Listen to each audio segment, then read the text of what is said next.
राया थाना क्षेत्र की चौकी बिचपुरी सवनाई के गांव पेरसुआ के पास रेलवे लाइन पार करते समय ट्रेन की चपेट में आने से गांव शिमाना निवासी करीब 20 वर्षीय कुमारी ममता पुत्री कार्य सिंह की मौत हो गई। घटना की जानकारी मिलते ही चौकी बिचपुरी पुलिस व गांव शिमाना के लोग भी पहुंच गए और मृतक ममता के शव को पंचनामा कराकर गाँव में ही दाह संस्कार किया। और ममता के भाई ने बताया कि मृतक ममता मेरी बहन का मानसिक संतुलन ठीक नहीं होना बताया, जो बिना पोस्टमार्टम के गाँव में दाह संस्कार कर दिया।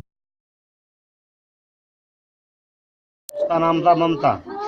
उसका इलाज चल रहा था 2-3 साल से। कमजोर थी, दिमाग से पागल थी मतलब। हम चले गए खेत में, यहाँ से घर से निकल गई वो, और जो वहाँ पे जाके रोड क्रॉस करने में जो खत्म हो गई। तो किस चीज़ से खत्म हुई है? ट्रेन से हुई है सर। और हम जो है उसको लाके और हमने दाह संस्कार कर दिया। आगे कोई कार्रवाई हम नहीं चाहते। आपको कैसे जानकारी हुई? हमको साहब बताया उन्होंने, यहाँ पे आके किसी ने आके यहाँ पे बताया हमको, जब मालूम पड़ा।